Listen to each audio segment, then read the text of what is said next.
y el neonazi que acosó a Óscar Puente agredió a 3 policías y dio una paliza a un hostelero. Vamos a ver otra entrega de un vídeo justo de lo que ocurrió en el tren en el que efectivamente este tipo acosó al diputado Óscar Puente. Hombre, hola, discúlpame si le he molestado, ¿eh? Pues salud. ¿Qué tal está de la rodilla? ¿Bien? Oye, ¿y qué opinas de dejar a tu mujer y violar la institución del matrimonio por quedarte con una niña de 20 y pocos años? ¿Qué opinas de eso? ¿Qué opinas de eso? ¿Te pones rojo? ¿Eh?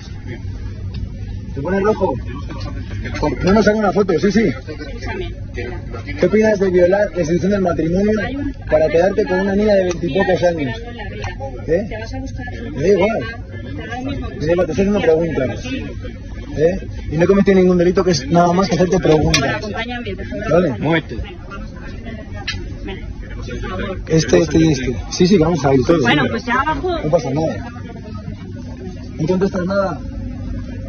Demócrata. Bueno, pues este tipo que acosa al diputado electo Óscar Puente ha publicado esta segunda entrega de lo que hizo en ese tren, en el que además el Partido Popular salió en tromba a defenderle en redes sociales. El Partido Popular defendió las acciones de este individuo diciendo que bueno, que esto venía a ser un ciudadano hablando de Carles Puigdemont, y aquí vemos como no solamente hablo de Carles Puigdemont. Voy a presentar la mesa de hoy. Tenemos a Álvaro López del diario.es, gracias por estar hoy con nosotros, Rafa Mayoral de Podemos, muchas gracias por acompañarnos en el tablero, Aimé Román, filósofa, gracias por estar hoy con nosotros, y Daniel Galvarici, periodista, gracias por estar también hoy con nosotros en el tablero. Empiezo con Álvaro sobre lo que algunos medios de comunicación han denominado incidente entre Óscar Puente y otro individuo. Bueno, creo que ante todo no se puede ser tibio en una situación así. Estamos hablando de un neonazi. En el diario.es hemos contado los antecedentes que tiene esta persona, que hace 15 días fue detenido por agredir a 2 policías. Hace un año también un amigo suyo y él golpearon y maltrataron a un hostelero. Y además este señor, de forma sorprendente, es psicólogo y formador en mindfulness, que bueno, me gustaría a mí saber exactamente cómo se ha formado esta persona.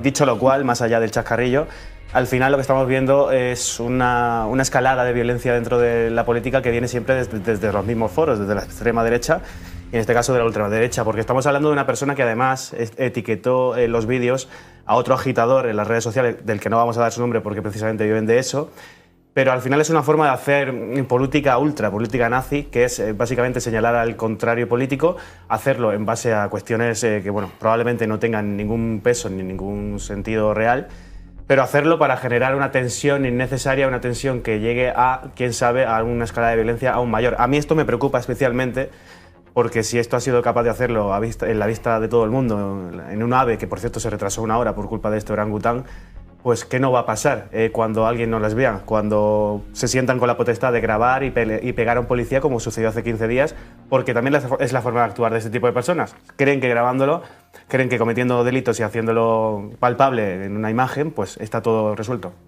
Rafa Mayoral. Bueno, es que yo creo que al Partido Popular en estas situaciones le sale la vena escuadrista, ¿no? Y evidentemente lo que ellos quieren es intimidar a cualquiera que vaya a hablar en público en contra de sus intereses. Y lo han hecho también en el Parlamento, ¿eh? En el Parlamento les gusta mucho esa frase de decir que no van a poder salir a la calle. Eso es muy peligroso. Que eso se haga, lo han hecho portavoces del PP en la legislatura anterior en varias ocasiones. Pero les sale la camisa vieja, les sale los fundadores, les sale Martín Villa, les sale Manuel Fraga. Y por eso pueden justificar este tipo de actitudes, igual que justificaron otras. Es decir, igual que justificaron el asedio en pandemia de la casa del vicepresidente y de la ministra de Igualdad. Y además con impunidad absoluta, es decir, con impunidad absoluta durante meses. Claro, es una cosa muy curiosa porque además Puente no tuvo precisamente una actitud muy solidaria ante esa situación, ¿no? Y en ese momento nosotros desde Podemos lo dijimos, esto no es un problema de Podemos. Esto es un problema democrático, de que la extrema derecha se echa a la calle y claro, la gran pregunta es ¿por qué esa persona que estaba violentando a un diputado en el AVE no le bajaron del tren? La pregunta es, esos 2 policías que hacen una intervención, ¿por qué no evitan el acoso? Intentaron mediar, de hecho, ¿no? Dijeron, bueno, vamos a mediar entre estas dos. Pero vamos a mediar. Sí. Cuando hay una persona que te impide el paso, que te impide, que está contraviniendo las normas que hay dentro de un medio de transporte, lo que hacen habitualmente a cualquier persona, a cualquier persona le bajan del tren. ¿Por qué no bajaron a ese señor cuando hubieran bajado a cualquier otro viajero? Esa es la pregunta que también hay que hacerse en estas circunstancias, claro. Aime Román.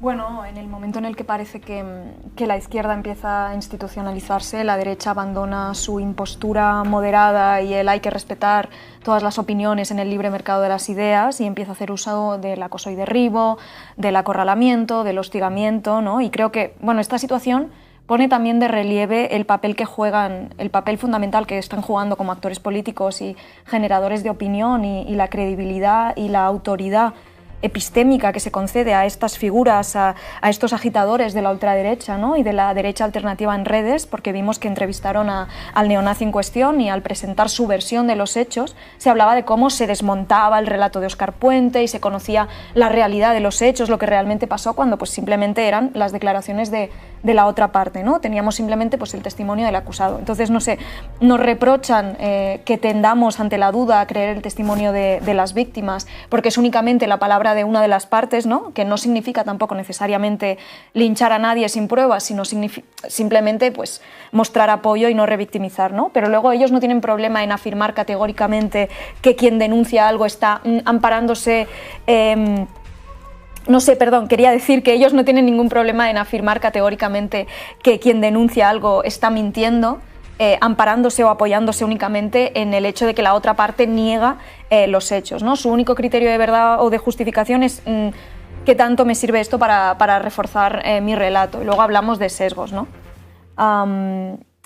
Y esto, no sé, siempre me hace mucha gracia que la derecha siempre finja sorpresa e incluso indignación cuando descubre que tienen sus filas a ultras, ¿no? Como si no contara con ello, ¿no? En este caso además lo han instigado, es decir, el Partido Popular directamente sí ha defendido a este tipo. Sí, claro, eso te quería decir, que me parece dos cosas que me preocupan un poco, es lo de Miguel Tellado, que es el vicesecretario de organización del Partido Popular, es una persona muy cercana a Núñez Feijóo, y que tú entras a su cuenta de Twitter y le da como arenga, ¿no? Y pone en duda que haya sido una agresión. Eso es preocupante, ¿no? Que un político importante de este país, que es diputado por Coruña, ponga en duda que ha habido una agresión. A ver, no hace falta pegarle un tiro en la sien para que sea una agresión. Y digamos, y no se retracta, y sigue dándole... Y una vez que lo hace él, te imaginas, ¿no? Un montón de otros colegas del PP y las bases y militantes.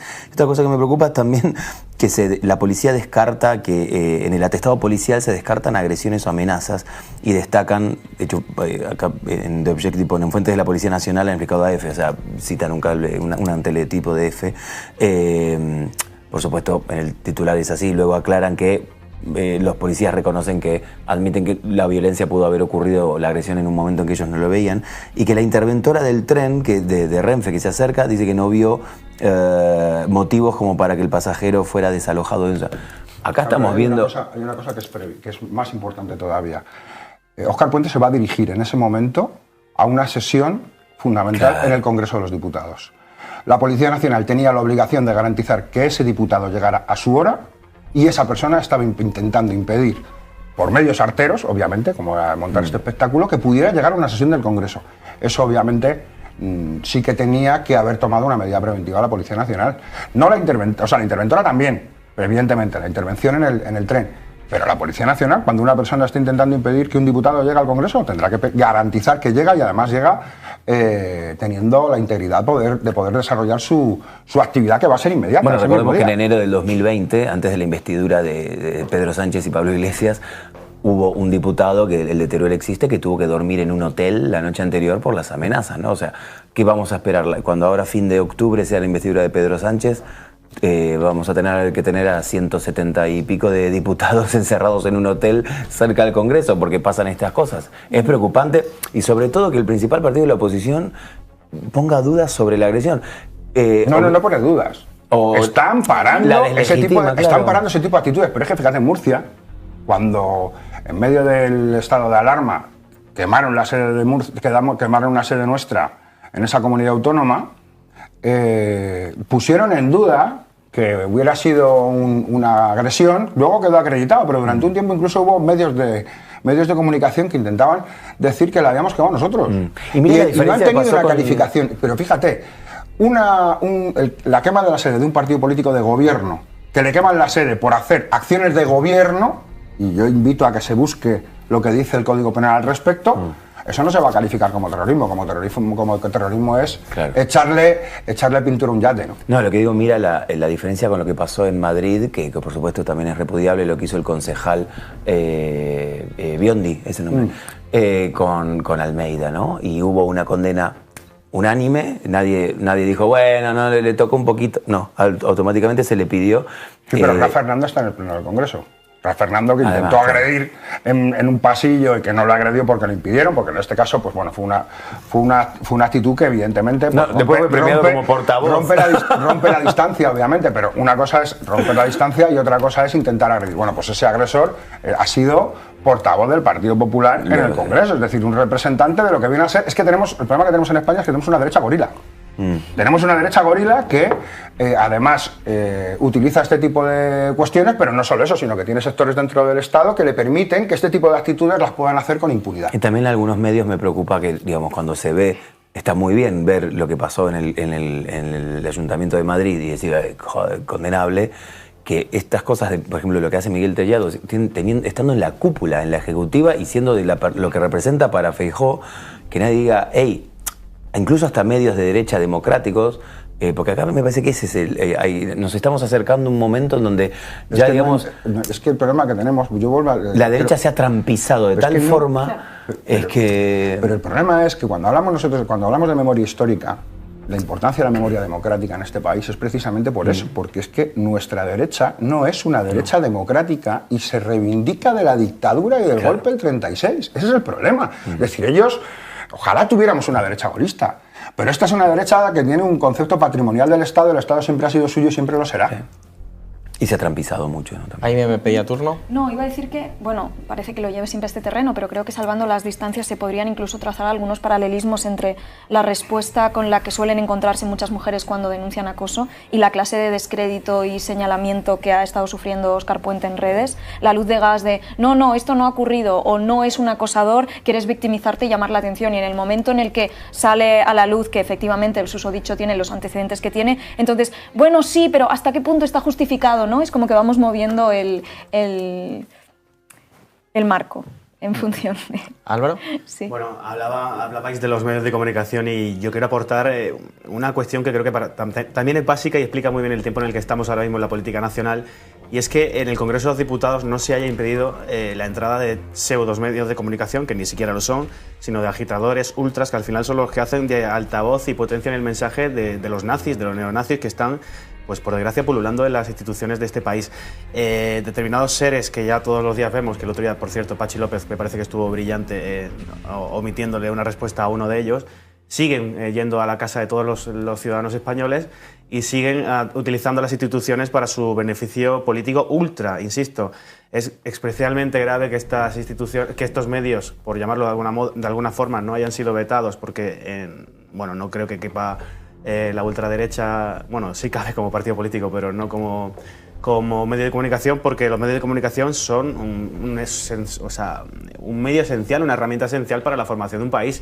Y si tienes a esa gente continuamente manipulando, interviniendo en las cuestiones que pasan y que forman parte del día a día de la política nacional, al final es normal que este tipo de hechos, que no aislados, porque sucede más de lo que creemos, se den y que políticos como Óscar Puente pues pueda ser víctima de esto. Es como decíamos, en la próxima investidura, la de Pedro Sánchez, en la probable investidura de Pedro Sánchez, ¿qué vamos a ver en el Congreso? ¿Qué vamos a ver en los aledaños? ¿Y qué vamos a ver en la previa? O sea, pleno va a haber, no sabemos si será investido, pero pleno va a haber. Sí, bueno, esto me parece curioso porque justamente, hace cuestión de unos días, con la apertura de este debate sobre la cuestión de los medios de comunicación que pueden estar acreditados en el Congreso o no, leía en un medio progresista, en un medio de izquierdas, que se planteaba, pues efectivamente, lo problemático que es que estos panfletos estén acreditados en el Congreso de los Diputados, pero añadía como que lo problemático era que medios de extrema izquierda y medios de extrema derecha estuvieran acreditados en el Congreso, ¿no? Yo me sorprendí diciendo, bueno, ¿y quiénes son esos medios de extrema izquierda? Porque claro, se referían a ti probablemente, claro. Me quedé como bastante sorprendido, dije, joder, pues si me están comprando con Bertrandón o cualquiera de estos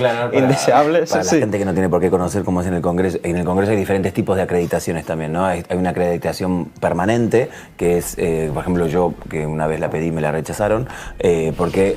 No, pero digamos, hay argumentos, digamos, se da solo la permanente para las personas que puedan acreditar que realmente cubren la actividad parlamentaria en una cotidianeidad. Y después está la acreditación más coyuntural, que es la que cualquier editor de cualquier medio puede pedir, hey, necesito para tal persona, para tal periodista, tal reportero, digamos, para tu fotógrafo, cameraman, técnico, lo que sea, ir al día siguiente. Quizás, bueno, por ahí, yo creo que es muy peligroso también decir que hay un medio en general deba ser, no pueda entrar en eso. Yo creo que hay que tener cuidado. Con a mí me preocupa sobre todo que abran ese debate para excluir luego a medios progresistas, ¿con qué ventana medios progresistas, por eso, ya no con medios qué ventana ultra... de oportunidad? Cuidado, porque puede haber tranquilamente en enero un gobierno de Vox y de PP Vox. Entonces, cuidado con los antecedentes que tenemos. Lo que sí vamos a... lo que yo siempre creo que es, saliendo del prejuicio, analizar al caso por caso. No me importa el medio, sino lo que hace el reportero. A ver, el periodista ahí, ¿cómo se comporta? ¿Hay falta de respeto o no? Porque también un medio, no sé, qué sé yo, Televisión Española, por dar el medio número 1 y más fiscalizado, bueno, si el reportero es un irrespetuoso, etcétera, bueno, se le quita la acreditación. Pero yo creo que eso es una trampa, porque estamos hablando de gente que está trabajando a sueldo de medios que no son medios, que se dedican a intoxicar y a mentir, y todos sabemos, todos tenemos ahora mismo en la cabeza diferentes nombres. Sí, lo vimos el otro día. Claro, por eso mismo. Yo lo vi el otro día, el viernes, claro, estaba uno de estos. Y que básicamente basta que Francine Mercado se meta en Telegram y vea los canales que genera esa gente, que obviamente 3 de cada 4 noticias, por llamarlo de algún modo, son manipulaciones, son ataques directos contra otros opinadores, otras personas de diferente visión política. Creo que en ese sentido sí que hay que vetar, y no hablo tanto del periodista como tal, que además yo lo eliminaría de la categoría de periodista, porque como periodista me parece ofensivo que a determinados personajes los consideren así. Pero creo que en este caso sí que es correcto, y estoy con Sergio, que me parece ridículo y sobre todo muy tramposo hablar de medios de extrema izquierda en comparación con medios de extrema derecha claramente ultras y claramente neonazis. No, más allá de la ideología también hay medios, pero bueno, ya sabemos que hacen bulos, que van a generar una confrontación, una exaltación, incluso a faltarle respeto a los diputados, pero me parece que es meterse en un terreno un poco peligroso y a juzgar lo que haga la gente en la sede parlamentaria. Hablando de medios, sea del medio que sea. Vamos a escuchar las declaraciones de este neonazi, de este tipo, hablando justo de los medios que le habían pedido entrevistas y de las condiciones que él ponía para las mismas. Las comunicadoras que me han escrito, ¿vale? Antena 3, todo es mentira. Buenos días, Vídeo Óscar Puente, Espejo Público y Antena 3. Esto es un comunicado ahora mismo esto os lo digo a todos los medios que queráis que vaya a vuestro plató. Voy a ir me tenéis que proponer 2 entrevistadores, va a ser el lunes por la tarde, y yo voy a proponer 5 preguntas y vosotros vais a proponer 5 preguntas. Primero se van a hacer mis 5 preguntas y después se van a hacer las 5 preguntas que vosotros queráis, las que queráis. Si me queréis preguntar por mis antecedentes penales, hablamos de los antecedentes penales. ¿Queréis preguntarme si me meto cocaína, que me estáis intentando difamar con eso? Hablamos de la cocaína. Hablamos de lo que queráis, pero las 5 primeras van a ir a lo importante, que es a ver qué ha pasado con Óscar Puente y a ver qué tipo de acciones legales vamos a emprender nosotros. Y la entrevista va a durar media hora, 35 minutos como mucho. Y ya tengo quien la quiere hacer. Segundo, me vais a pagar.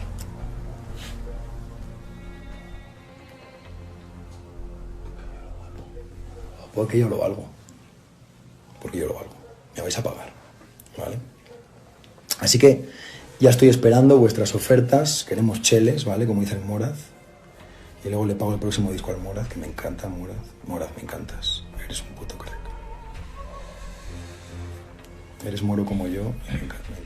Bueno, escuchamos a este individuo hablando efectivamente de que ya tiene encima ofertas en firme para que se acepten estas condiciones que pide, y efectivamente nos enseña emails en los que algunos medios de comunicación le solicitan estas entrevistas. No sé, quizá ha logrado un acuerdo pactando las distintas preguntas por una cantidad económica, como ha dicho. Quizá esto hable también de cómo funciona el poder mediático en nuestro país. Me voy con Álvaro. Bueno, lo primero que quiero hacer un homenaje a mi abuelo que decía que cuando un tonto coge una linde, la linde se acaba y el tonto sigue. Y en este caso estamos viendo claramente.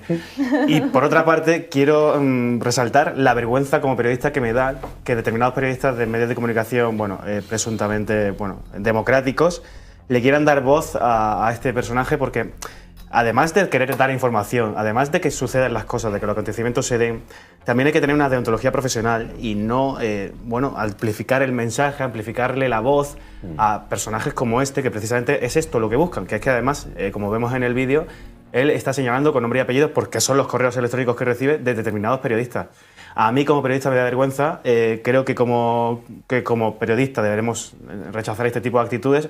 Y es más, creo que el Colegio Profesional de Periodistas, si es que alguna vez servirá para algo, debería este tipo de cosas resolverlas porque no podemos seguir haciendo como que nada pasa, como que lo siguiente siempre puede suceder y como que en función a la información y a qué hay que informar todo vale. Y no todo vale. Y también voy a incorporar una dimensión que es la de la salud mental, ¿no? Me parece que... Es psicólogo, además, este tipo. Sí, bueno, sí. Dice que es. Él dice que es psicólogo, que pobre el gremio de la psicología. Me parece que también, es un debate pendiente, ¿no? Que como decía el compañero de la deontología, cuando hay gente que evidentemente quizás no parece con una salud mental equilibrada, darle tanto espacio, ponerle delante de una cámara, tenemos que entender, yo ya estoy, aunque no lo parezca, estoy bastante viejo, y he visto mucho en la vida y he visto gente volverse un poco loca con la cámara, esto no es para cualquiera, y esto confunde, esto no hace bien, a alguien que no está muy en su eje lo puede desestabilizar,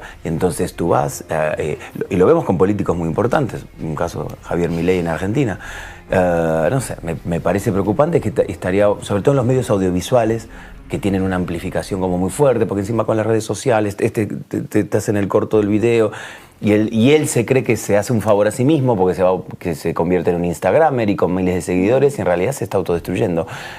Porque esto en realidad es el video patético. Dice, por ejemplo, me difaman diciendo que snifo cocaína, y creo que todos hemos visto en redes sociales el vídeo en el que, no sé, debería estar tomando azúcar, ¿no? O alguna otra cosa, ¿verdad? Es triste, es un poco triste. Rafa. A mí me parece lamentable la actitud de los medios, claro. O sea, creo que obviamente hay una actitud totalmente cómplice como ha habido en otras ocasiones. Es decir, ellos lo dijo el otro día Abascal, luego no lloriqueéis, y va de esto y cosas peores que a las que van a jugar. Es decir, y a las que van a jugar a sabiendas de que van a tener el amparo de determinados sectores del Estado que va a dar igual lo que hagan.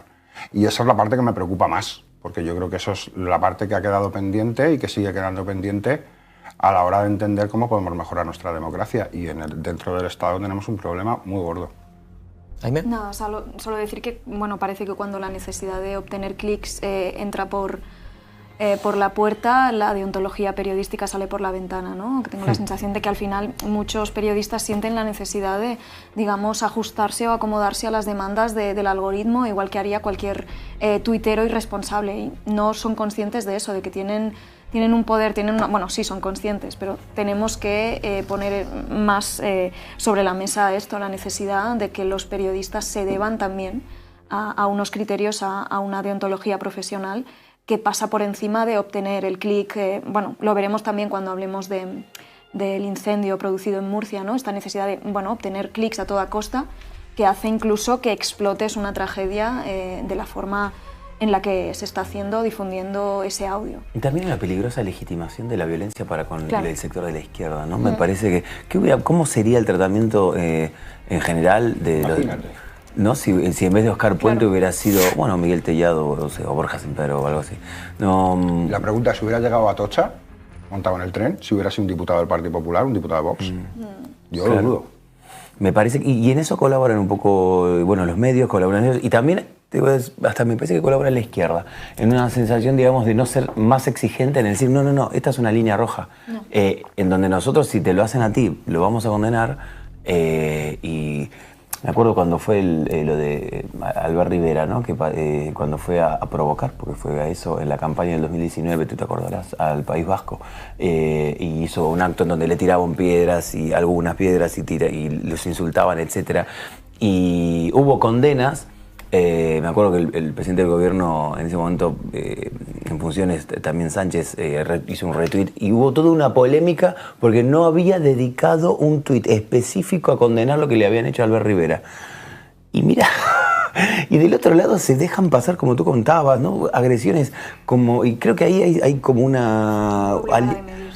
Sí, hay como una amalgama de cosas, ¿no? Entre medios, entre la propia gente que cree, bueno, por ahí los de izquierda, no sé, te juro que me gustaría hasta hablarlo con un sociólogo, porque es algo... que cuando te niegan la legitimidad, te están negando la posibilidad de participar del juego. Sí. Es decir, la lógica de la derecha, cuando está diciendo todo el rato gobierno ilegítimo, es que lo que plantea es que esas posiciones no son legítimas, que deben estar fuera del debate político. Y eso es lo duro, por eso tenemos una derecha gorila, porque es incapaz de asumir que haya gente que opine diferente o que en un determinado momento le toque gobernar. Les toca gobernar a ellos. No, creo que no es tanto porque que opine diferente, sino que les molesta, están obsesionados con que este hombre no termina de morir. No, pero yo creo que o sea, para mí ellos no tienen un problema con Sánchez. No, digo, este hombre en el sentido de que no pueden ocupar Moncloa. Claro, pero es más duro todavía para ellos. Estas elecciones han sido muchísimo más duras, porque es que se ve, o sea, sociológicamente, lo que es la foto que sale, más allá de que la dirección del Partido Socialista siga encastillada en su posición de izquierda monárquica, tienen un problema político de fondo. La mayoría parlamentaria en nuestro país hoy es una mayoría republicana. Y eso se ve claramente con los votos de Puigdemont puestos encima de la mesa. Entonces tienen un problema político, es decir, y odian España. Odian España porque hay una mayoría democrática que no está de acuerdo con ellos. Me voy con Pablo Fernández, quien ha sufrido también un incidente, como dicen algunos medios de comunicación, en este sentido. Y es que también te has encontrado, Pablo, a un individuo que te ha increpado. ¿Qué tal? Cuéntanos más sobre lo ocurrido. ¿Qué tal, Sergio? Buenos días. Buenos días. Pues, bueno, un episodio que, por desgracia, es ya bastante frecuente y bastante habitual encontrar a gente que en la calle, o como en el caso de ayer, que en el tren, bueno, pues que te grita arriba España, hijo de la gran puta. Es un episodio más, un incidente más, un acto más de violencia, en este caso de violencia verbal, que yo creo que se está legitimando por parte de la derecha, y yo creo que es preocupante que el Partido Popular, por ejemplo, esté rienda suelta y esté legitimando estos discursos de odio y esta violencia verbal, de momento verbal, pero yo creo que algún día pasará alguna desgracia hacia la gente de izquierdas. Pablo, ¿esto es algo habitual? O sea, ¿lo has vivido durante tu actividad como representante público en muchas ocasiones? ¿Es algo, digamos, más anecdótico? No, es habitual, es frecuente. A mí me sucede bastante a menudo de ir por la calle y que gente te insulte, gente te increpe y te llame de todo. Lo más suave es que te puedan llamar rata comunista, y luego los insultos típicos, hijo de puta, ojalá te mueras, te tenían que pegar 2 tiros. Bueno, insisto que se está normalizando. Yo creo que esto no viene de ahora. Esto lleva sucediendo mucho tiempo, y hay que recordar que, por ejemplo, Pablo Iglesias e Irene Montero han tenido que soportar durante más de un año a cientos de personas a la puerta de su casa todos los días, insultándoles y vilipendiándoles. Y bueno, y se ha normalizado y no pasa nada. Si esto sucediese a personas de derechas, a alguien del Partido Popular o a alguien de Vox, estarían todos los telediarios hablando de ello, y estoy seguro de que, bueno, se pondrían los medios para que no ocurra, pero contra la gente de izquierdas parece que vale todo. ¿Crees que quizá de alguna forma se ha normalizado? Como que, bueno, va con el cargo, soy un representante de izquierdas y normalizo que al final, pues, energúmenos como estos me increpen en la vía pública, siendo simplemente un representante público, además electo democráticamente. Sí, absolutamente. Está normalizado y, como te digo, lo más preocupante, está legitimado por parte de la derecha y por parte del Partido Popular. La gente en la calle, básicamente, en mi caso muchas veces reproduce los insultos que profieren contra mí en el Parlamento Autonómico. Y como digo, no es un caso aislado. Y hay casos muchísimo peores, como el de Pablo y como el de Irene, que, insisto, han estado un año siendo diariamente acosados por centenares de ultras a la puerta de su casa. Creo que es para reflexionar, y yo sí que haría un llamamiento al Partido Popular y a los partidos de derechas, que básicamente lo que quieren es eliminarnos del mapa, lo que quieren es erradicarnos de la política. De ahí, cuando dicen que es un gobierno legítimo, lo que quieren es, pues eso, ilegitimarnos como actores políticos. Lo que quieren es eliminarnos del tablero político, y con esos discursos de odio que blanquea y que promueve, calienta a la derecha y el Partido Popular, bueno, pues están, pues eso, intentando que la gente pues no se meta en política o no haga política, porque si no tiene que atenerse a las consecuencias y sufrir que en la calle te insulten, te persigan o te dejen. Pablo Fernández de Podemos, muchísimas gracias por acompañarnos en el tablero. A vosotros, un saludo. Un saludo.